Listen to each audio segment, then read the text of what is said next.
Welcome बच्चों। आज हम लोग चैप्टर 4 का सबसे इंपॉर्टेंट टॉपिक पढ़ेंगे, सिंपल, स्मार्ट और इंटरेक्टिव तरीके से, वो भी डीप फीलिंग के साथ। क्योंकि जब हम कोई चीज फील करके पढ़ते हैं तो वो चीज हमें लंबे समय तक याद रहती है। आज का टॉपिक आप देख रहे होंगे मूविंग कॉइल गैल्वेनोमीटर, और ये टॉपिक बहुत इंपॉर्टेंट है इस चैप्टर में। लेकिन उससे पहले हम पढ़ेंगे इससे भी इंपॉर्टेंट एक टॉपिक। अब वो इससे इंपॉर्टेंट क्यों है? क्योंकि वो टॉपिक इसका प्रिंसिपल है। तो पहले पढ़ेंगे हम लोग प्रिंसिपल को। तो चलिए स्टार्ट करते हैं हम लोग इसका प्रिंसिपल वाला टॉपिक। तो ये है हमारा वो टॉपिक है torque on a current loop in a uniform magnetic field. यहां पर आपने क्लास 10th में पढ़ा होगा, एक कॉइल होता है और वो कॉइल एक यूनिफॉर्म मैग्नेटिक फील्ड में रखा होता है, और उस कॉइल में जब हम करंट फ्लो कराते हैं तो वो कॉइल घूमने लगता है। याद आ रहा है कुछ? क्लास 10th में पढ़ा था हम लोगों ने। हाँ, डीसी मोटर याद आ रहा है आपको? वहां पर हम क्या करते थे, जब हम कॉइल में करंट फ्लो कराते थे तो मैग्नेटिक फील्ड की वजह से वो कॉइल रोटेट होने लगता था, और हम लोग कहते थे कि चलो देखो मोटर चालू हो गया। तो खैर यहां पर हम लोग मोटर चालू करेंगे, साथ में हम लोग उस कॉइल का टॉर्क भी पढ़ेंगे कि आखिर उस पर टॉर्क कितना लग रहा है। ठीक है, तो देखिए यहां पर दो पोल रखे हैं, एक नॉर्थ पोल है, एक साउथ पोल है, और यहां पर बीच में एक कॉइल रखा हुआ है। आप जानते हैं जो मैग्नेटिक फील्ड होता है वो नॉर्थ से साउथ की तरफ जाता है, सो नॉर्थ से साउथ मैग्नेटिक फील्ड हो गया। अच्छा, इसमें करंट कैसे फ्लो हो रहा है? देखिए करंट फ्लो हो रहा है कुछ इस तरह से।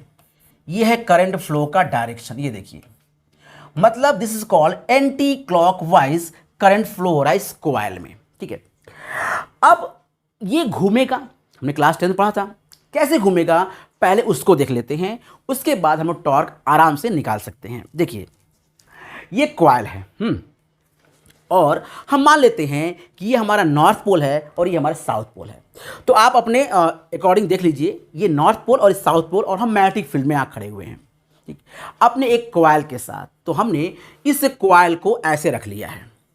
अब क्या होने वाला है, देखो ये मैग्नेटिक फील्ड इधर से इधर की तरफ जाएगा, क्योंकि इधर नॉर्थ है उधर साउथ है। अब यहां ध्यान से देखना क्या होने वाला है। इस वायर को देखो, मान लो ये एक वायर है और एक ये वायर है, और एक ये वायर एक ये वायर, बीच में कुछ नहीं है। ठीक है, कॉपी है। तो देखो ये क्या है, ये एक कॉइल है इस तरह से। अब इस कॉइल को ध्यान से देखो, इसमें करंट फ्लो हो रही है एंटी क्लॉकवाइज। तो इस तरह से कुछ करंट फ्लो हो रही है, इस तरह से, जिसको एंटी क्लॉकवाइज करंट फ्लो हो रही है। अब हम क्या करेंगे कि जैसे मैंने बताया था कि फ्लेमिंग का लेफ्ट हैंड रूल हम लोग इस्तेमाल करते हैं फोर्स निकालने के लिए। तो चलिए हम लोग फोर्स पहले निकालने की कोशिश करते हैं। देखिए ये है मैग्नेटिक फील्ड, पहला एफ बी आई। तो ये है हमारा मैग्नेटिक फील्ड, हम इसको इधर पॉइंट कर देंगे क्योंकि मैग्नेटिक फील्ड हमारा नॉर्थ से साउथ जा रहा है। तो ये है मैग्नेटिक फील्ड। करंट हमारा कहाँ जा रहा है, देखो ये है करंट, क्योंकि करंट ऐसे फ्लो हो रहा है इस तरह से। ठीक है, तो ये है करंट और ये है मैग्नेटिक फील्ड। ये देखो ध्यान से देखो, ये है हमारा करंट और ये है मैग्नेटिक फील्ड, क्योंकि इस तरह से फ्लो हो रहा है हमारा। This is flow of current, anti clock wise current flow हो रहा है। ठीक है, हाँ इस तरह से फ्लो हो रहा है, इस तरह से, हाँ इस तरह से फ्लो हो रहा है। तो इस तरह से करंट फ्लो हो रहा है, एंटी क्लॉक वाइज फ्लो हो रहा है। तो कुछ इस तरह से हो जाएगा। ये देखिए हम यहाँ बनाते हैं इस तरह से, यहाँ पे नीचे करंट है, ठीक है, यहाँ पे सही है, यहाँ देखिए ये सही है। ऐसे करंट फ्लो हो रहा है, एक मिनट रुक जाओ भाई, ऐसे करंट फ्लो हो रहा है एंटी क्लॉकवाइज इस तरह से। तो मैंने क्या किया, इस तरह से दिखा दिया। देखो ये है मैग्नेटिक फील्ड ये वाला, और ये हमारा करंट है, ये मैग्नेटिक फील्ड ये करंट। तो जो अंगूठा होगा वो बताएगा हमें डायरेक्शन ऑफ फोर्स। इसका मतलब ये जो कॉइल है वो उस पर फोर्स लगेगा आपकी तरफ, यानी बाहर की तरफ, और ठीक इस कॉइल पे लगेगा फोर्स अंदर की तरफ। तो क्या होगा, ये कॉइल कुछ इस तरह से घूम जाएगा। फिर से ध्यान दीजिए, इस पर हम लगाएंगे फ्लेमिंग का अपना लेफ्ट हैंड रूल, और हम लोग अपना लेफ्ट हैंड इस्तेमाल करेंगे इस तरह से। ये करंट और ये मैग्नेटिक फील्ड, ये है मैग्नेटिक फील्ड, ये है करंट, और इस तरह से हमारा फोर्स लगेगा ये वाला वायर इधर की तरफ और ये वाला वायर इधर की तरफ, और इस तरह से ये कॉइल घूम जाएगा। ठीक है, अब हम लोग क्या देखेंगे कि जब ये कॉइल घूमेगा इसका मतलब इस पर एक टॉर्क लगेगा। ठीक है, अब आप कहोगे कि सर इसका क्या मतलब है, इस पे क्या होने वाला है। तो देखो भाई, यहां पर जो मैग्नेटिक फील्ड है इसी के साथ में करंट फ्लो हो रहा है, ये है मैग्नेटिक फील्ड हमारा, और इसी के साथ में करंट फ्लो हो रहा है। तो दोनों करंट आपस में अपोजिट हैं, इसलिए कैंसिल कर देंगे। तो कॉन्सेप्ट इज वेरी क्लियर। क्या है कॉन्सेप्ट? इस दो, यहां पे देखिए इस डायग्राम को देखिए, ये है हमारा कॉइल, इन दो कॉइल पर फोर्स लगेगा, इस कॉइल पर बाहर की तरफ, इस कॉइल पे अंदर की तरफ, ऐसे कॉइल घूम जाएगा। देखिए ये फोर्स लग रहा है हमारा अंदर की तरफ, इनसाइड इनसाइड, और ये फोर्स लग रहा है हमारा बाहर की तरफ, देखो इस तरह से। तो ये कॉइल ऐसे घूम जाएगा, और ये जो करंट है ये करंट आपस में अपोजिट है, इसलिए इसमें जो फोर्स लगने वाला है, देखो ये वाला फोर्स और ये वाला फोर्स आपस में कैंसल कर देंगे। अगर इसको F2 बोला गया है, इसको बोला गया F1, तो F1 और F2 आपस में कैंसल कर देंगे। अब जो फोर्स हमारा है वो फोर्स है F3 और F4। इसको मैंने लिखा है F3, इसको लिखा मैंने F4। तो एक बात क्लियर हो गई कि इस कॉइल पर जो फोर्स लग रहा है वो फोर्स इस कॉइल को ऐसे घुमा देगा, ठीक है। अब जब घुमाएगा तो टॉर्क लगेगा, सिंपल सी बात है। तो हम लोग निकालने जा रहे हैं टॉर्क। तो ये सारी चीज़ें हमने क्लास 10 में पढ़ रखी थी कि जब हम एक मैग्नेट के बीच में कॉइल रखते हैं तो कॉइल रोटेट कर जाता है, ठीक है। हम निकालना चाहते हैं टॉर्क। सबसे पहले हम निकालेंगे कि इसमें फोर्स कितना लग रहा है, ठीक है। तो पहले हम बात करते हैं फोर्स की। What about force? So force होता है ILB, आपने पढ़ा होगा sine theta, ILB sine theta, ठीक है। सो हम मान लेते हैं कि ये साइड हमारा दिया है, ये साइड हमारा L है, तो मैंने मान लिया कि ये साइड हमारा L है, this side will be L। सो हो गया ILB साइन थीटा।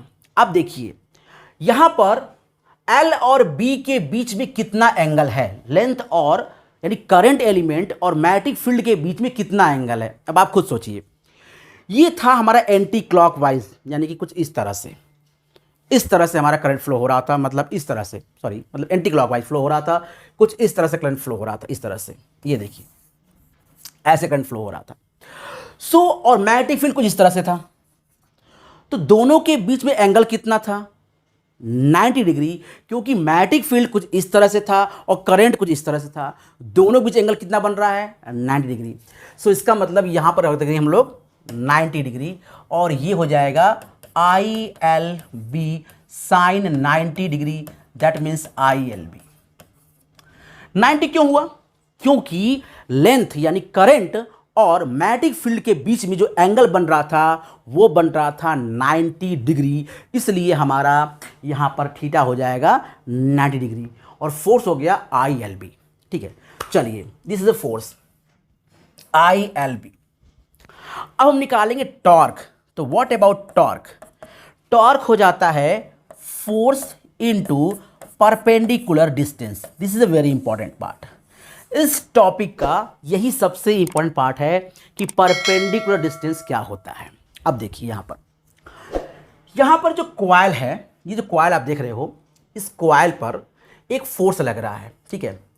और ये फोर्स आप देख रहे होगे कि ये लग रहा है अंदर की तरफ, ये बाहर की तरफ, ये से घुमा रहा है, और ये दोनों आपस में कैंसिल कर रहे हैं। लेकिन यहां पर जो मैग्नेटिक फील्ड है वो मैग्नेटिक फील्ड की जो इस तरह से है, और इस कॉइल का जो परपेंडिकुलर है यानी एरिया वेक्टर वो कुछ इस तरह से है, और इसके बीच में एंगल है थीटा। देखिए मैं आपको समझा देता हूं। ये हमारा मैग्नेटिक फील्ड है, इधर वाला, ये वाला मैग्नेटिक फील्ड है, इधर से जा रहा है नॉर्थ टू साउथ, और कॉइल कुछ ऐसे रखा हुआ है। तो देखिए ये है कॉइल, और कॉइल का ये है area vector, this is called area vector, जो इस सरफेस के परपेंडिकुलर होता है। इस तरह से कॉइल रखा गया है, और मैग्नेटिक फील्ड किधर है?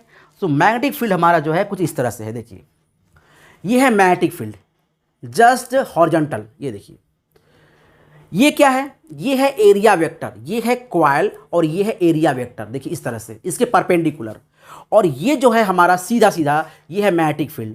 तो दोनों के बीच में कुछ एंगल बन रहा है, वो एंगल कितना है? 90। अगर यही कॉइल कुछ इस तरह से होता, इस तरह से, तो एंगल कितना बनता? 90। और यही कॉइल अगर पूरा इस तरह से हो जाता तो एंगल कितना बनता? 0 डिग्री। ध्यान दीजिए, अगर यही कॉइल आपकी तरफ ऐसे हो जाता तो ये क्या होता? ये होता 0 डिग्री, सॉरी 90 डिग्री। और यही कॉइल अगर घूम के ऐसे हो जाता, मतलब एंगल कितना हो जाता? 0 डिग्री। ये भी बाद में पढ़ेंगे। अभी आप समझ लीजिए कि जो एंगल है वो है theta, this angle will be theta. तो ये एंगल थीटा है। अब हमने इसको यहाँ से अलग से बना दिया है। देखो ये क्यू आर है, ये जो आप लेंथ देख रहे हो ये है, मान लीजिए ये लेंथ ये हमारे पास है, इसको मान लेते हैं क्यू आर। लेंथ हो गया हमारे पास क्यू आर, ठीक है, ये लेंथ हो गया हमारा क्यू आर। और ये देखिए हमने क्या किया है, इसका निकालना है परपेंडिकुलर डिस्टेंस। सो ये डिस्टेंस हम निकालेंगे कुछ इस तरह से। हमने ये मान थीटा डिग्री, देखो ये है हमारा बी वेक्टर और ये है एरिया वेक्टर इसके परपेंडिकुलर, इस सरफेस के परपेंडिकुलर। एंगल कितना, थीटा। तो अगर ये थीटा हो जाएगा इसका मतलब ये कितना हो जाएगा, 90 माइनस थीटा। और अगर ये 90 माइनस थीटा हो गया ये कितना हो जाएगा, थीटा, क्योंकि यहाँ 90 डिग्री है। फिर समझ लीजिए एक बार, फिर से समझ लीजिए, कोई डाउट नहीं होना चाहिए, एक बार फिर समझिए। देखिए ये एंगल हमारे, ये हमारे पास है मैग्नेटिक फील्ड, ठीक है, चलिए ये हमारे पास है एरिया वेक्टर, गुड। दोनों के बीच में जो एंगल है वो है थीटा, चलिए। और ये जो एंगल हो जाएगा हमारे पास ये वाला, ये हो जाएगा 90 माइनस थीटा, क्योंकि ये 90 है, परपेंडिकुलर है, इस सरफेस के परपेंडिकुलर है। ये कितना हो जाएगा, 90 माइनस थीटा। और ये है 90, तो ये कितना हो जाएगा, थीटा। तो आप समझ गए कि ये जो एंगल है इस ट्रायंगल का ये हो जाने 90 डिग्री, थीटा डिग्री हो जाएगा, थीटा। सो अगर ये थीटा हो गया और ये जो लेंथ आप देख रहे हो, इस लेंथ को मान लेता हूं मैं, कोई लेंथ हम मान लेते हैं, ये लेंथ हो गया हमारे पास एल डैश। तो ये हो गया एल डैश, ठीक है। ये लेंथ कितनी थी, एल, इसको मान लेता हूं एल डैश हो गया, तो ये लेंथ हो गया एल डैश। तो अगर ये एल डैश हो गया तो ये कितना हो जाएगा, आप कहोगे ये हो जाएगा एल डैश साइन थीटा, ये हो जाएगा एल डैश कॉस थीटा। खैर हमें इससे कोई मतलब नहीं है, हमें मतलब है सिर्फ इससे। सो इसका मतलब ये जो फोर्स है, इस फोर्स का परपेंडिकुलर डिस्टेंस निकालना, ये फोर्स अंदर की तरफ, ये फोर्स बाहर की तरफ, ये फोर्स अंदर की तरफ, ये फोर्स बाहर की तरफ, और इनके बीच का निकालना है परपेंडिकुलर डिस्टेंस, और वो हमारे पास है एल डैश साइन थीटा। एक बार फिर समझ लीजिए, ये जो लेंथ आप देख रहे हो ये है एल डैश, ऊपर वाली लेंथ जो आप देख रहे हो वो है एल, और ये लेंथ हमारा एल डैश है। और एल डैश जो आप लेंथ देख रहे हो, तो एक फोर्स ये वाला लगेगा अंदर की तरफ, ये वाला फोर्स लगेगा बाहर की तरफ, और इन दोनों के बीच का जो डिस्टेंस है वो हो जाएगा एल डैश साइन थीटा। क्योंकि जो थीटा है वो क्या है, थीटा जो हमारे पास है वो है angle between B and area vector. Focus on this, theta जो है वो है angle between B vector and area vector. देखिए ये जो एंगल होता है, एंगल मैंने बताया आपको, ये जो एंगल होता है वो इसके एरिया वेक्टर और इस मैग्नेटिक फील्ड के बीच का एंगल होता है। ये मैग्नेटिक फील्ड है, नॉर्थ टू साउथ जा रहा है, और यह है एरिया वेक्टर से परपेंडिकुलर, और इनके बीच का जो एंगल होता है वो होता है थीटा। ठीक है, आपको समझ में आ गया होगा। चलिए अब यहाँ देखिए, अब यहाँ पर मैंने रखा टाउ की वैल्यू जो हो जाएगी वो हो जाएगी एफ, और जो है परपेंडिकुलर डिस्टेंस वो है एल डैश साइन थीटा। जरा एफ की वैल्यू पुट करेंगे हम लोग, तो व्हाट अबाउट टाउ, टाउ हो जाएगा हमारे पास आई एल बी, और ये हो जाएगा एल डैश साइन थीटा। ठीक है, अब आप बताओ कि ये है लेंथ और ये है ब्रेथ, दोनों मिला क्या बन जाएगा, ए। तो ये हो जाएगा tau is equal to I B A sine theta. हम मान लेते हैं इस कॉइल में एन टर्न है, let coil has n turn, coil has n turn. अगर मैंने इसको मान लिया, एज्यूम कर लिया, सो ये क्या हो जाएगा टाउ, यहां से टाउ बन जाएगा हमारा, tau is equal to N I B A sine theta. This is important result, tau is equal to नीबा साइन थीटा, नीबा, N for number of turn, I for current flowing this coil, B for magnetic field, A for area of coil, और theta क्या है, angle between magnetic field and area vector, angle between magnetic field and area vector. तो फिर से आप एक बार समझ लीजिए कि टाउ क्या है। यहां पर देखिए एक मैग्नेट है और उनके बीच में है मैग्नेटिक फील्ड, और वहां पर हमने रखा है कॉइल, कॉइल को कुछ रखा है एंगल पर हमने, और वो कॉइल जो एंगल बना रहा है वो बना रहा है एरिया वेक्टर और मैग्नेटिक फील्ड के बीच थीटा डिग्री। ठीक है, अब जो उस पर टॉर्क लग रहा है वो टॉर्क लगेगा फोर्स इनटू परपेंडिकुलर डिस्टेंस, और फोर्स हमारा है आई एल बी जो हमने निकाला अभी, और जो परपेंडिकुलर डिस्टेंस है वो हमारे पास है एल डैश साइन थीटा, जैसे मिलाएंगे टाउ बन जाएगा नी बा साइन थीटा। अब एक चीज़ और समझ लीजिए आप, यहाँ पर इंपॉर्टेंट रिजल्ट, और वो है कि एक शब्द आता है यहाँ पर M is called magnetic moment, it is called magnetic moment, और ये एम की जो वैल्यू होती है वो होती है आई ए, या फिर अगर एन टन है तो आप कह सकते हो एन आई ए।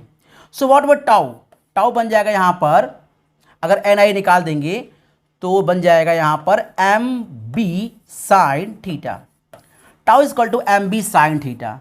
और अगर हम यहाँ पर साइन थीटा गायब करेंगे और लिखेंगे वेक्टर में, तो टाउ वेक्टर जो हो जाएगा वो हो जाएगा M vector into B vector, this is called torque.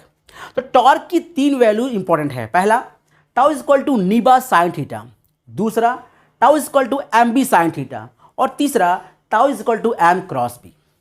तो ये था क्लास 10th के थोड़ा सा आगे टॉर्क निकालने का प्रोसेस, ठीक है। चलिए अब हम लोग इस पर कुछ करेंगे रिसर्च और बनाएंगे कुछ केस, ताकि समझ आएगा कि इसका क्या मतलब हुआ, ठीक है। ध्यान से देखिए, इट्स वेरी इंपॉर्टेंट पार्ट। तो ये जो पढ़ने वाले हम लोग, ये बहुत ही इंपॉर्टेंट पार्ट है। देखिए मैंने यहाँ से कहा है कि जो टाउ हमारे पास है, ये टाउ है हमारे पास एम बी साइन थीटा, या फिर आप कह सकते हो नीबा साइन थीटा, ठीक है। दोनों लिख देता हूँ यहाँ पर, ये टाउ की वैल्यू हो गई, ठीक है। अब हम मान लेते हैं कि थीटा हमारा 0 डिग्री है। केस नंबर 1, मैंने मान लिया थीटा हमारे पास 0 डिग्री है। इसका क्या मतलब हुआ? इसका मतलब ये हुआ कि जो प्लेन है वो परपेंडिकुलर है। याद रखिएगा, थीटा 0 का मतलब ये जो प्लेन है, मतलब जो कॉइल है वो परपेंडिकुलर है मैग्नेटिक फील्ड के। देखिए ये हमारे पास एरिया वेक्टर, ठीक है, ये है एरिया वेक्टर इसके परपेंडिकुलर, और ये क्या है, ये है इस सरफेस के परपेंडिकुलर, मैग्नेटिक फील्ड के परपेंडिकुलर। ये है मैग्नेटिक फील्ड और इसके परपेंडिकुलर, इसको रख दिया मैंने। ये क्या है, एरिया वेक्टर, ये क्या है, मैग्नेटिक फील्ड। दोनों बीच एंगल कितना बन रहा है, 0 डिग्री। तो जब मैग्नेटिक फील्ड और एरिया वेक्टर के बीच में एंगल बनता है 0 डिग्री, तो कॉइल होता है परपेंडिकुलर। इस बात को याद रखना है। तो चलिए मैं लिख दिया यहाँ पर दैट इज कॉइल जो है वो परपेंडिकुलर है मैग्नेटिक फील्ड के, अगर थीटा 0 है तो। उस केस में क्या आएगा, टाउ आ जाएगा आपका, जब वैल्यू पुट करेंगे तो इसका आ जाएगा 0, टाउ आ गया 0।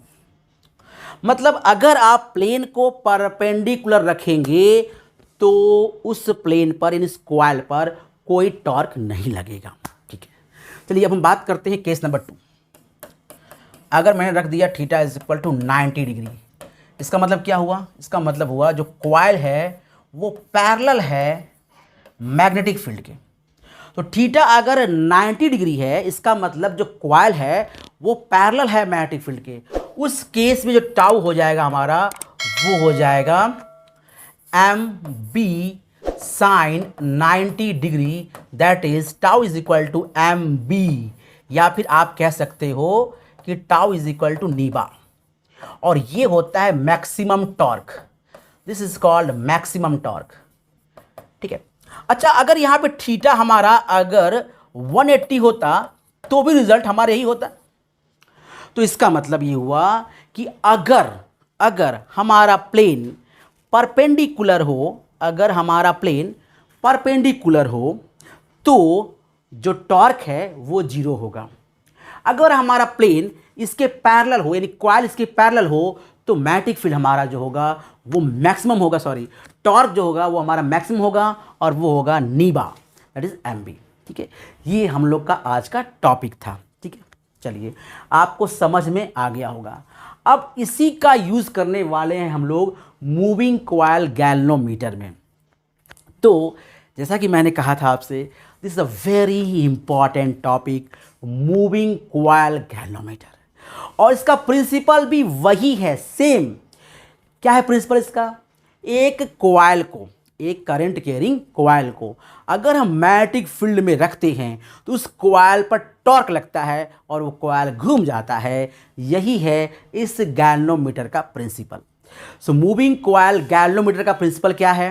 एक करंट कैरिंग कॉइल को अगर हम यूनिफॉर्म मैग्नेटिक फील्ड में रखते हैं तो वो कॉइल घूम जाता है, उस पर टॉर्क लगता है। यही है मूविंग कॉइल गैल्वेनोमीटर का प्रिंसिपल। ठीक है, अब बात करते हैं, देखिए इसके कैसे बनता है, कंस्ट्रक्शन क्या होता है। देखिए पहले तो ये समझिए कि मूविंग कॉइल गैल्वेनोमीटर कुछ ऐसा दिखता है। ये है, आप लैब में देख सकते होंगे, ये है डीसी मूविंग कॉइल गैल्वेनोमीटर, तो आपको ऐसा दिखेगा। लेकिन उसके अंदर का जो पार्ट है और उसके अंदर का जो कंस्ट्रक्शन है वो हम लोग यहां पढ़ने वाले। देखिए ये है top view, this is top view, ठीक है, और ये है front view, this is called front view. ठीक है, तो ये सामने से व्यू लिया गया है, ये ऊपर से व्यू लिया गया है। देखिए इसमें जो सबसे इंपॉर्टेंट पार्ट होता है वो होता है ये जो आप देख रहे हो, this is called concave magnets. तो यहां पे लिखता हूं मैं कॉनकेव मैग्नेट्स।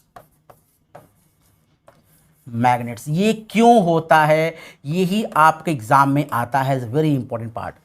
कॉनकेव मैग्नेट मतलब दो इस तरह के मैग्नेट होते हैं, कॉनकेव टाइप के, ऐसे स्ट्रेट नहीं होते हैं, इस तरह के कॉनकेव टाइप के मैग्नेट होते हैं, दो यहां पे लगाए गए हैं। एक नॉर्थ पोल है, एक साउथ पोल है, और इसके बीच में एक, इसे बोलते हैं soft iron core, it is called soft iron core. तो ये है एक सॉफ्ट आयरन कोर जिसके ऊपर ये क्वाइलिंग की गई। ये देखिए ये है क्वाइल हमारा, ध्यान दीजिए ये है क्वाइल। ये क्या है? Soft iron core. मैं यहां पर आपको दिखा देता हूं, और this is called soft iron core. ये है हमारा सॉफ्ट आयरन कोर, इसके ऊपर ये क्वाइल की गई इस तरह से। तो तीन पार्ट हो गए। पहला पार्ट क्या हो गया? पहला पार्ट ये हो गया कि एक कॉनकेव टाइप का हमारा मैग्नेट है। दूसरा हो गया कि एक उसके बीच में सॉफ्ट आयरन कोर का एक सिलेंडर है। तीसरा, उसके ऊपर क्वाइलिंग की गई है कॉपर की, इंसुलेटेड कॉपर की वायरिंग की गई है, मतलब क्वाइल किया गया, इससे लपेट दिया गया इसके ऊपर ऐसे करके। ठीक है, जैसे मान लीजिए कि दिस इज सैनिटाइजर, ठीक है, और आपने क्या किया है कि जो आपका कॉपर है उससे आपने इसको ऐसे ऐसे ऐसे ऐसे ऐसे करके लपेट दिया है, और ये दोनों मैग्नेट के बीच में रखा हुआ है। एक मैग्नेट यहाँ पर, एक मैग्नेट यहाँ पर, दोनों के बीच में से रखा हुआ है, और आपने ऐसे ऐसे ऐसे इसको लपेट दिया। ऐसे नहीं लपेटना, इस तरह से नहीं लपेटना है आपको लपेटना ऐसे करके यहाँ पर, क्योंकि प्लेन को या तो रखना है पैरेलल या परपेंडिकुलर, तो आपको ऐसे रखना है इस तरह से। ठीक है, तो ये है हमारा क्वाइलिंग। चलिए अब देखते हैं क्या क्या होने वाला है। तो ये आपको व्यू समझ में आ गया होगा। अच्छा, दोनों तरफ स्प्रिंग होता है, इसके ऊपर भी स्प्रिंग, इसके नीचे भी स्प्रिंग होता है। ठीक है, स्प्रिंग क्या करता है अभी आपको बताता हूं मैं। और यहां पर लगा होता है एक पॉइंटर, और यहां लगता है मीटर, जो पॉइंटर बताता है कितना वोल्टेज या कितना मीटर करंट जो है वो यहां पर ये बताता है, स्केल बोलते हैं। तो ये हमारे पास हो गया स्केल, ये हो गया पॉइंटर, ये हो गया हमारे पास मैग्नेट कॉनकेव, ये हो गया हमारा सॉफ्ट आयरन कोर, और ये हो गया क्वाइलिंग। ऊपर हो गई दोनों स्प्रिंग। तो आप समझ गए होंगे कि क्या क्या मतलब है यहाँ पर। ये है कंस्ट्रक्शन। अब बात करते हैं कि क्या है इसका, कैसे ये करता है ऑपरेट, और इसका प्रिंसिपल क्या है। ठीक है, चलिए अब देखिए क्या होने वाला है। तो जरा बात करते हैं टॉप व्यू की। अब यहाँ देखिए टॉप व्यू आ रहा है, टॉप पे आपको कुछ ऐसा दिखाई देगा। तो टॉप देखोगे, देखो आपको दिखाई देगा, ये मैंने कहा था कि इस तरह से कुछ रखा हुआ है, इस तरह से, ये इस तरह से, इस तरह से, इस तरह से। ठीक है, अब मैं कह रहा हूँ टॉप व्यू देखो, बिल्कुल ऐसे देखो, आप ये दिख रहा है गोल, बिल्कुल दिख रहा है। और मान लेते हैं ऐसे क्वाइल है, इस तरह से हमारा इसका क्वाइल रखा हुआ है, इस तरह से क्वाइलिंग की गई है। तो आपको ये दिखेगा सीधा सीधा ऐसे दिखेगा, और एक टॉप व्यू दिखेगा आपको। ये देखो, ये गोल सा दिखेगा आपको, और यहाँ पर ऐसे आपको लाइनिंग दिखेगी, मतलब कॉपर की वायर दिखेगी इस तरह से सीधा सीधा स्ट्रेट। ठीक है, तो ये आपका टॉप व्यू है। चलिए अब ये हमारा सीधा सीधा वायर दिख रही है हमें, ये ऊपर का गोल सा दिख रहा है टॉप व्यू। ये हमारा नॉर्थ साउथ पोल है, और ये हमारे पास पॉइंटर, ये हमारे पास स्केल। ठीक, चलिए अब हम क्या करते हैं।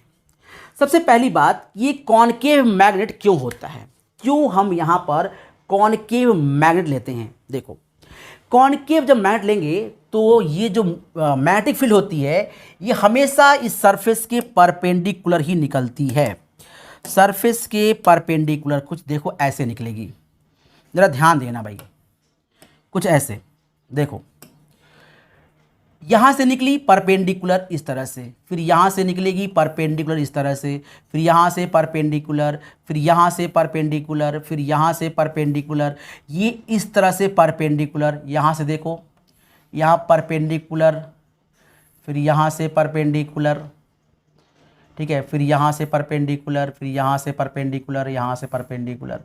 तो इस तरह से ये परपेंडिकुलर हो जाएगी इस तरह से। तो आप समझ लीजिए कि ये जो मैग्नेटिक फील्ड है वो रेडियल होगा। कॉनकेव मैग्नेट का मतलब ये है जो मैग्नेटिक फील्ड है वो होगा radial, radial magnetic field, magnetic field. Radial magnetic field के लिए हम करते हैं कॉनकेव मैग्नेट। अब सवाल ये आता है कि रेडियल मैग्नेटिक फील्ड क्यों? क्योंकि अगर हम रेडियल मैग्नेटिक फील्ड रखेंगे तो जो थीटा है वो हमेशा 90 डिग्री रहेगा और हमारा टॉर्क मैक्सिमम लगेगा। टॉर्क फॉर्मूला क्या होता था? mb साइन थीटा या फिर नीबा साइन थीटा। अगर थीटा हमेशा परपेंडिकुलर हो, अब देखो यहाँ पर, यहाँ ध्यान दो, यहाँ पर जैसे ही कॉइल घूम जाएगा वैसे ही एंगल बन जाएगा कुछ, ठीक है। फिर कॉइल घूम गया, फिर एंगल बन गया, 90 डिग्री बन गया, यहाँ 0 डिग्री बन गया। तो क्या होगा कि जब हमेशा ऑलवेज ये हमेशा इसको पॉइंट करेगा। समझ लो, ऐसे देखो, अगर मैग्नेटिक फील्ड हमेशा इस चीज़ को पॉइंट करे, इसके पैरेलल हो हमेशा, तो ऑलवेज ये जो एरिया वेक्टर है परपेंडिकुलर हो जाएगा। देखो कॉइल चाहे जैसे भी घूमे, मैग्नेटिक फील्ड हमेशा इसको पॉइंट करेगा, हमेशा इसके पैरेलल होगा। जब भी हम कॉइल को घुमाएंगे, ये वाला जो मैग्नेटिक फील्ड है वो सीधा ना होकर हमेशा इसको पॉइंट करेगा, मतलब इसके पैरेलल होगा, इस लाइन के पैरेलल, ऊपर वाली लाइन के पैरेलल। तो मैग्नेटिक फील्ड हमेशा इसके पैरेलल होगा और इस केस में जो आपका एरिया वेक्टर है वो हमेशा होगा परपेंडिकुलर, हमेशा 90 डिग्री। और जब साइन 90 रखेंगे तो टॉर्क आपको मैक्सिमम मिलेगा। तो आप समझ गए होंगे कि रेडियल मैग्नेटिक फील्ड क्यों होता है। फिर समझिए, रेडियल मैग्नेटिक फील्ड इसलिए होता है क्योंकि ये हमेशा मैग्नेटिक फील्ड ऊपर वाले टॉप कॉइल का हमेशा पैरेलल होगा और ये हमेशा अगर पैरेलल होता है तो एरिया वेक्टर से इसका एंगल हमेशा बनेगा 90 डिग्री, जिसकी वजह से टॉर्क हो जाएगा मैक्सिमम। तो क्वेश्चन पूछा जाता है कि गैल्वेनोमीटर में कॉनकेव मैग्नेट क्यों इस्तेमाल किया जाता है? क्योंकि हम चाहते हैं कि जो मैग्नेटिक फील्ड हो वो रेडियल हो, सीधा सीधा ना हो, रेडियल हो। इसकी वजह से क्या होगा? इसकी वजह से जो कॉइल का एरिया वेक्टर है उसके और मैग्नेटिक फील्ड के बीच हमेशा 90 डिग्री एंगल बनेगा, जिसकी वजह से टॉर्क हमेशा मैक्सिमम लगेगा। तो ये था कॉन्सेप्ट। अब हम करेंगे डेरिवेशन, तो आपको समझ में आ गया होगा। अच्छा हाँ, एक और कॉन्सेप्ट है यहाँ पे।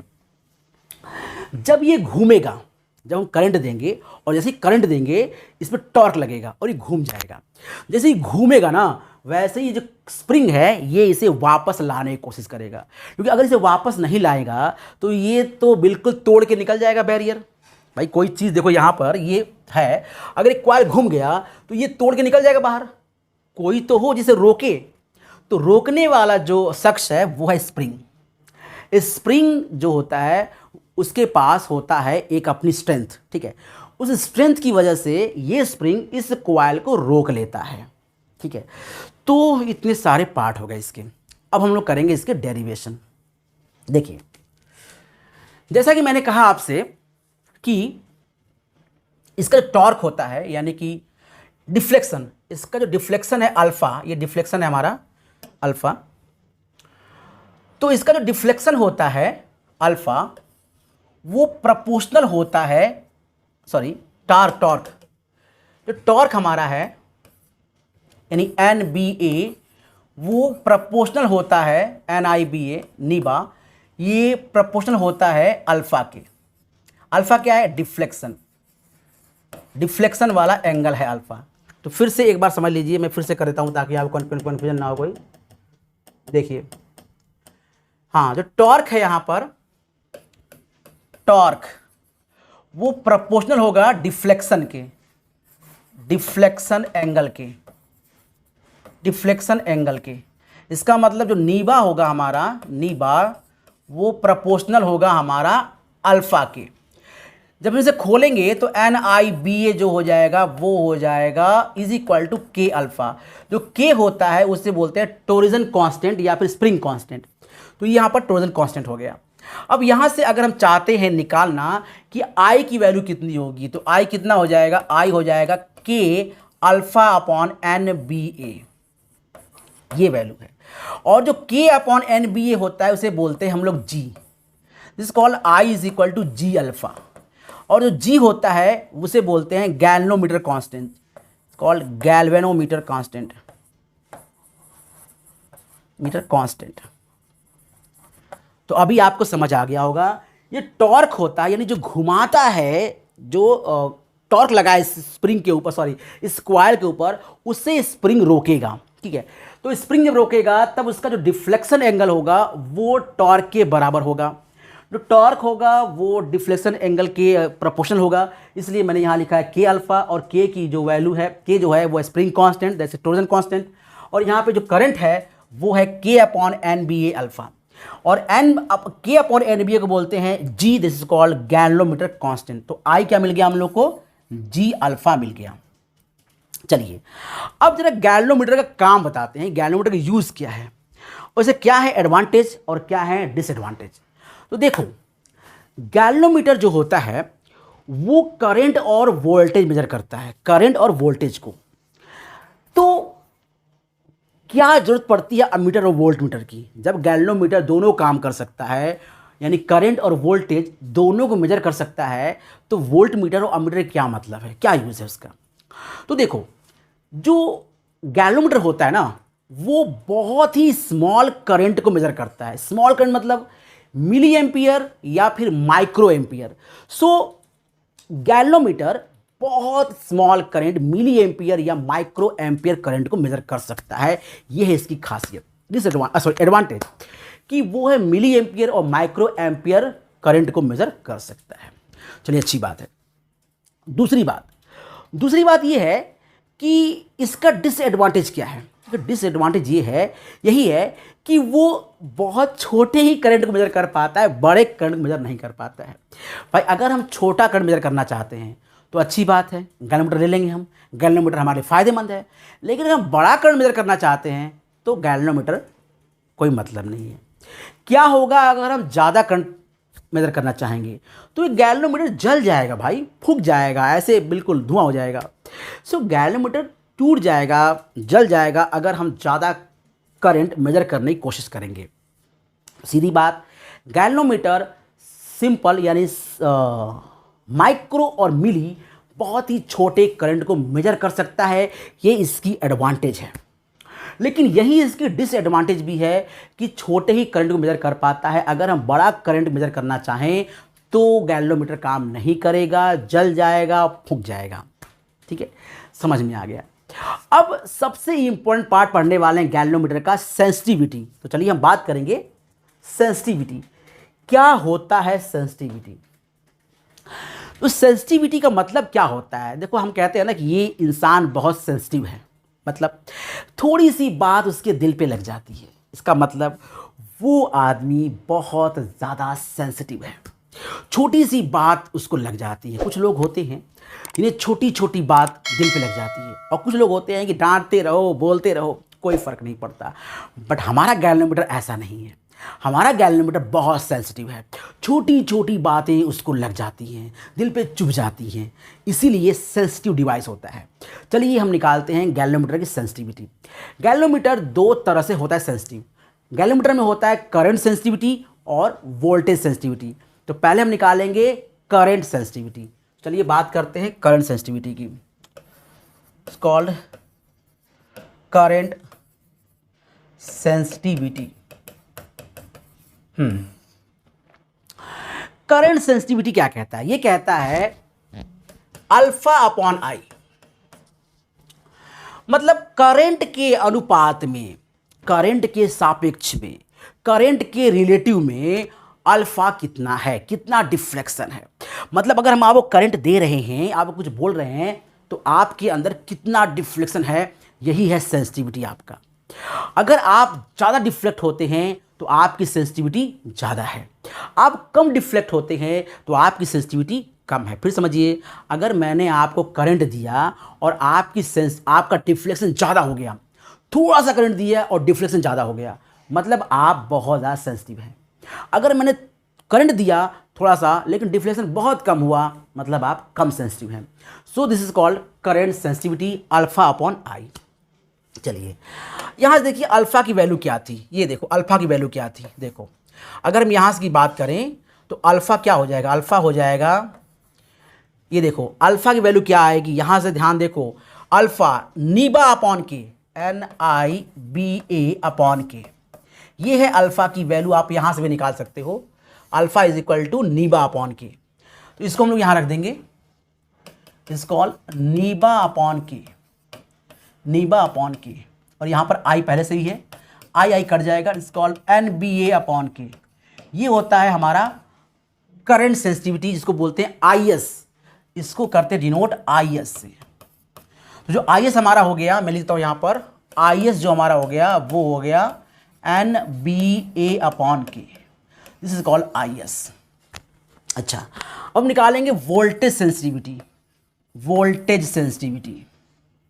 तो सेम चीज़ है, एकदम सेम चीज़, हम लिखेंगे यहाँ पे VS और यहाँ पे क्या हो जाएगा अल्फा अपॉन बी। अगर हमने आपको वोल्टेज दिया तो आप कितना ज़्यादा डिफ्लेक्ट होते हैं। अगर आप ज़्यादा डिफ्लेक्ट होंगे इसका मतलब आप ज़्यादा सेंसिटिव हैं, अगर कम डिफ्लेक्ट होंगे तो आप कम सेंसिटिव हैं। सो ये हो जाएगा यहाँ पर NIBA upon K into I V, sorry V. अब आप कहोगे कि सर ये तो कट नहीं रहा है हमारा, ये तो कट ही नहीं रहा है, आई कैसे कटेगा। देखो हम लिखते हैं यहाँ पर NIBA और लिखते हैं यहाँ पर K और लिखते हैं I इंटू आर। देखो I कट गया, सो जो हमारा VS हो गया वो हो गया NBA upon K into R. ये हो गया हमारा वोल्टेज सेंसिटिविटी। तो याद रखिए करंट सेंसिटिव होता है NBA अपॉन K और वोल्टेज सेंसिटिव होता है NB अपॉन KR। अब दूसरी बात, अगर हम इस चीज़ को ध्यान से देखें, अगर हम इस चीज़ को ध्यान से एक बार देखें तो ये किसकी वैल्यू है, ये है IS की वैल्यू। सो जो VS हो जाएगा हमारा हो जाएगा IS अपॉन R। तो एक बात आपको समझ आ गई होगी कि वोल्टेज सेंसिटिविटी जो होती है, voltage sensitivity is equal to current sensitivity upon R, यानी रेजिस्टेंस के बराबर होती है। तो इस रिजल्ट को भी हम लोग याद करेंगे। गैल्वेनोमीटर एक सेंसिटिव डिवाइस है। एडवांटेज है कि छोटे छोटे करंट को मेजर कर सकता है, डिसएडवांटेज है कि बड़े करंट पे जल जाता है। This is a sensitive device about current end voltage, जो हमने यहाँ पे निकाल दिया है। अब इसका हम लोग पढ़ेंगे एक एप्लीकेशन, और एप्लीकेशन है कि किस तरह से हम गैल्वेनोमीटर को अमीटर में कन्वर्ट कर सकते हैं। सो गैल्वेनोमीटर को अमीटर में कन्वर्ट कैसे किया जा सकता है, और बाद में पढ़ेंगे गैल्वेनोमीटर को अमीटर में कैसे कन्वर्ट किया जा सकता है। बहुत सिंपल, बहुत सिंपल। अब देखो यहाँ पर, यहाँ क्या है, यहाँ पर एक गैल्वेनोमीटर लगा हुआ है, इसको भूल जाइए सब कुछ। एक गैल्वेनोमीटर है जो कि इस करंट से, जो कि यहाँ पर लगा हुआ है और इसके थ्रू एक करंट जा रही है इस तरह से, जो डायग्राम में यहाँ दिखाया गया आपको। लेकिन जो करंट है ये जब ज़्यादा होगा तो गैल्वेनोमीटर जल जाएगा। हम चाहते हैं कि ज़्यादा ज़्यादा करंट मेजर करें, तो हम क्या करेंगे, हम इसके पैरेलल एक रेजिस्टेंस लगा देंगे, लो रेजिस्टेंस, इसके पैरेलल लो रेजिस्टेंस।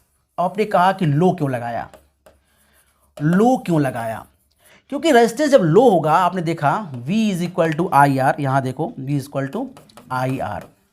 अगर रेजिस्टेंस लो होगा तो करंट ज़्यादा होगा, अगर ये लो हो जाएगा तो ये ज़्यादा हो जाएगा। तो इसका मतलब कि जो करंट आ रही है, ज़्यादा करंट इस वाले पाथ को फॉलो करेगी, उसको ये वाला पाथ अच्छा लगेगा, क्योंकि इस रास्ते पर उसे कम रेजिस्टेंस मिल रहा है, इसलिए इस रास्ते को फॉलो करते हुए निकल जाएगी। सो यहाँ पर फिर से समझ लीजिए, ये एक गैल्वेनोमीटर है जो कि वायर के थ्रू कनेक्ट है। इसके AB टर्मिनल पे हमने लगा दिया है यहाँ पर एक लो रेजिस्टेंस, जिसको बोलते हैं शंट। वेरी इंपॉर्टेंट, इस लो रेजिस्टेंस कहा जाता है शंट। तो ये है शंट। शंट किसे कहा जाता है, एक लो रेजिस्टेंस जिसे हम गैल्वेनोमीटर के पैरेलल जोड़ते हैं। तो दो इंपॉर्टेंट चीज़ें, पहला शंट किसे कहते हैं। शंट है एक लो रेजिस्टेंस जिसे हम गैल्वेनोमीटर के पैरेलल जोड़ते हैं। दूसरा, शंट का उपयोग क्या है, क्यों शंट लगाते हैं, क्योंकि शंट का जो रेजिस्टेंस होता है बहुत कम होता है, जिसकी वजह से ज़्यादा से ज़्यादा करंट अपने थ्रू लेकर चली जाती है। इसका मतलब ये हुआ कि जो शंट होता है वो गैल्वेनोमीटर को जलने से बचाने का काम करती है। इस बात को आपको याद रखना है कि शंट गैल्वेनोमीटर को जलने से बचाने का काम करती है, जिसकी वजह से अमीटर का रेंज बढ़ जाता है और ज़्यादा से ज़्यादा करंट हम मेज़र कर पाते हैं। ठीक है, तो आप समझ गए होंगे कि शंट का उपयोग क्यों किया जाता है, ताकि गैल्वेनोमीटर में ज़्यादा ज़्यादा करंट फ्लो हो और गैल्वेनोमीटर जलने से हमारा बच जाए। ठीक है, अब यहाँ पर देखो, अगर यहाँ से करंट आई आ रही है और हम मान लेते हैं कि यहाँ से IG करंट पास हो रही है, यहाँ से IG करंट पास हो रही है। ठीक है, अगर यहाँ से IG करंट पास हो रही है तो यहाँ कितनी पास हो जाएगी, I माइनस IG। ध्यान दो, अगर यहाँ से IG करंट तो ये हो जाएगा I माइनस IG करंट। ठीक है, हमने पढ़ा था किरचॉफ्स लॉ को, आपने पढ़ा होगा। अगर यहाँ से करंट I फ्लो हो रही है तो इसके थ्रू, अगर गैल्वेनोमीटर के थ्रू IG करंट जा रही है, मैंने मान लिया, तो इस वायर के थ्रू यानी शंट के through I minus IG current जाएगी। हम लगाते हैं यहाँ पर किरचॉफ्स लॉ, तो अप्लाई KVL अप्लाई किया, देखो यहाँ पर ये हो जाएगा I minus IG into S, क्योंकि ये पैरेलल है, देखो करंट इधर तो ये पैरेलल है, सो हो जाएगा I minus IG into S is equal to, देखो ये एंटी हो जाएगा, इसका रेजिस्टेंस मान लिया मैंने G है, is equal to IG into G. तो फिर से समझ लेते हैं हम लोग, अकॉर्डिंग टू KVL जो टोटल हमारा पोटेंशियल डिफरेंस है वो जीरो होना चाहिए। तो ये हमारा है पोटेंशियल I माइनस IG इस तरह से इधर की तरफ पैरेलल, और ये हमारा एंटी पैरेलल। तो देखो I minus IG S equal to IG हो गया। अगर आपको कोई कन्फ्यूजन है तो आप ऐसे कर सकते हो, इसको हटा दीजिए, ऐसे कर लो। ठीक है, अगर आपको कन्फ्यूजन हो रही है तो आप इसको ऐसे कर सकते हैं, I minus IG into S, और ये हो जाएगा माइनस, क्योंकि ये उल्टा है, जीरो। यहाँ से क्या मिलेगा आपको, यहाँ से मिल जाएगा आपको I minus IG into S is equal to IG into G. ठीक है, अब यहाँ से आप निकाल सकते हैं कि करंट गैल्वेनोमीटर में कितना पास हो रहा है। देखिए यहाँ से आ गया IS minus IGS is equal to IGS, इस उधर लेके जाएंगे तो IS हो जाएगा हमारे पास, IG कॉमन लेंगे तो हो जाएगा हमारे पास S प्लस जी, S प्लस जी। और अगर हम यहाँ से IG निकालने की कोशिश करें तो IG कितना हो जाएगा, IG हो जाएगा S अपॉन S प्लस जी इंटू आई। यही है हमारा IG की वैल्यू। फिर से देख लीजिए, यहाँ पर जो IG की वैल्यू है वो हो जाएगी हमारे पास S अपॉन S प्लस जी इंटू आई, यही है हमारे पास IG। यहाँ पे IG क्या है, IG है current passing through galvanometer, S क्या है रेजिस्टेंस ऑफ शंट, G क्या है रेजिस्टेंस ऑफ गैल्वेनोमीटर, और I क्या है करंट जो हम अप्लाई कर रहे थे, जो हमने दिया था। तो जो हमने करंट दिया था I, उसमें से सिर्फ IG करंट ही इस गैल्वेनोमीटर के थ्रू पास हो रही है, बाकी करंट शंट के थ्रू पास हो रही है, और वो IG current S upon S plus G के इंटू आई के बराबर होता है। This is called conversion of galvanometer into ammeter. तो गैल्वेनोमीटर को अमीटर में चेंज क्यों करते हैं, क्योंकि अमीटर ज़्यादा करंट को मेजर कर सकता है। अमीटर यानी कि करंट की रेंज को बढ़ा सकता है। हम 1 एम्पियर, 2 एम्पियर, 3 एम्पियर, 5 एम्पियर के करंट को भी मेजर कर सकते हैं। लेकिन अगर गैल्वेनोमीटर ही होता केवल, तो हम उससे मिली एम्पियर या माइक्रो एम्पियर के करंट ही मेजर कर सकते हैं, 1 एम्पियर करंट मेजर नहीं कर पाएंगे। और घरों में जो करंट आती है वो 1.5 एम्पियर, 2 एम्पियर, 3 एम्पियर तक होती है। इसलिए हम लोग अमीटर का यूज़ करते हैं। और अमीटर बनाने का तरीका क्या है, अमीटर बनाने का तरीका ये है कि आप गैल्वेनोमीटर के पैरेलल एक लो रेजिस्टेंस जोड़ दीजिए जिसे कहा जाता है शंट, और ये पूरा का पूरा जो स्ट्रक्चर है वो अमीटर के रूप में बदल जाएगा, और इसे कहेंगे हम लोग अमीटर, जिसमें जो IG होगा वो होगा S अपॉन S प्लस जी आई। चलिए अब बात करते हैं conversion of galvanometer into voltmeter. तो गैल्वेनोमीटर को हम लोग वोल्टमीटर में कैसे कन्वर्ट करेंगे, बिल्कुल उसका उल्टा। वहाँ पे लगाया था लो रेजिस्टेंस, यहाँ लगाएंगे हाई रेजिस्टेंस। वहाँ लगाया था पैरेलल, यहाँ लगाएंगे सीरीज। तो एक सीरीज में हम लगाएंगे हाई रेजिस्टेंस, फिर समझिए, एक हाई रेजिस्टेंस को सीरीज में लगाएंगे और इसको बोला जाता है volt meter. This is called volt meter. तो ये हमारा एक वोल्ट मीटर हो गया जिसमें गैल्वेनोमीटर के साथ एक हाई रेजिस्टेंस कनेक्ट होता है। अब यहाँ देखो, यहाँ जो हमारा करंट हो जाएगा IG, वो क्या हो जाएगा V/R। तो मान लेते हैं इसके बीच का पोटेंशियल डिफरेंस V है और टोटल रेजिस्टेंस हमारे पास हो जाएगा, देखो यहाँ पर टोटल रेजिस्टेंस, और वो हो गया हमारे पास V/G+R, क्योंकि ये दोनों हमारे सीरीज में है। ठीक है, सो यही है। अगर हम बात करें, ये हमारे पास किसके लिए है, वोल्ट मीटर के लिए है। अगर हम बात करते हैं अमीटर की, तो वहां पे जो IG हो जाता, वो हो जाता है S/S+GI। तो देखिए दोनों में फर्क है, ये IG है वोल्ट अमीटर का, ये IG है वोल्ट मीटर का। फिर से समझ लेते हैं पूरा प्रोसेस। गैल्वेनोमीटर एक सेंसिटिव डिवाइस है। गैल्वेनोमीटर की सेंसिटिविटी आप बढ़ा सकते हैं। कैसे? नंबर ऑफ टर्न बढ़ा दीजिए, मैग्नेटिक फील्ड बढ़ा दीजिए, अपने आप ये इसकी सेंसिटिव बढ़ जाएगी। तो याद रखिए, गैल्वेनोमीटर का सेंसिटिव बढ़ाने के लिए नंबर ऑफ टर्न बढ़ा सकते हैं, करंट बढ़ा सकते हैं, मैग्नेटिक फील्ड बढ़ा सकते हैं, जिससे आपकी गैल्वेनोमीटर की सेंसिटिविटी बढ़ जाएगी। दूसरी बात, गैल्वेनोमीटर एक ऐसा डिवाइस है जो बहुत ही लेस करंट को या लेस वोल्टेज को ही मेजर कर सकता है। ये इसकी ड्रॉबैक भी है, ये इसकी अच्छाई भी है। ज़्यादा करंट पे ये जल जाता है। गैल्वेनोमीटर में दो सेंसिटिविटी होती है, एक होता है करंट सेंसिटिविटी, एक होता है वोल्टेज सेंसिटिविटी। गैल्वेनोमीटर को हम कन्वर्ट कर सकते हैं अमीटर में और वोल्ट मीटर में। अमीटर में कन्वर्ट करने के लिए गैल्वेनोमीटर में हम लगाते हैं एक लो रेजिस्टेंस, जिसे लगाते हैं पैरेलल में, जिसे कहा जाता है शंट, ताकि गैल्वेनोमीटर ना जले। और वोल्ट मीटर बनाने के लिए हम लगाते हैं एक हाई रेजिस्टेंस गैल्वेनोमीटर की सीरीज में, और इसे कहते हैं वोल्ट मीटर। तो ये रहा आज का पूरा क्लास, जिसमें हमने गैल्वेनोमीटर का जड़ से लेकर और बिल्कुल एकदम आकाश तक हमने कवर किया है। बेसिक एकदम प्रिंसिपल क्या था? प्रिंसिपल था एक करंट कैरिंग कॉइल, जिसको रखा था मैंने एक मैग्नेटिक फील्ड में, और वो मैग्नेटिक फील्ड उसे टॉर्क दे रहा था और कॉइल घूम जा रहा था। इसी का यूज किया गया था गैल्वेनोमीटर में। गैल्वेनोमीटर का सबसे इंपॉर्टेंट पार्ट होता है रेडियल मैग्नेटिक फील्ड, जो कॉनकेव टाइप के मैग्नेट की वजह से आता है, ताकि मैक्सिमम टॉर्क लगे। ठीक है, और उसके बाद हमने पढ़ा इसकी एप्लीकेशन, कैसे हम गैल्वेनोमीटर को कन्वर्ट कर सकते हैं वोल्ट मीटर और अमीटर में। सो बच्चों, आपको कैसा लगा आज की क्लास? अच्छा लगा? थंब यानी लाइक कीजिए, कमेंट कीजिए, शेयर कीजिए, चैनल को सब्सक्राइब जरूर कीजिए। ठीक है, तो मिलते हैं नेक्स्ट क्लास में। आज की क्लास में इतना ही।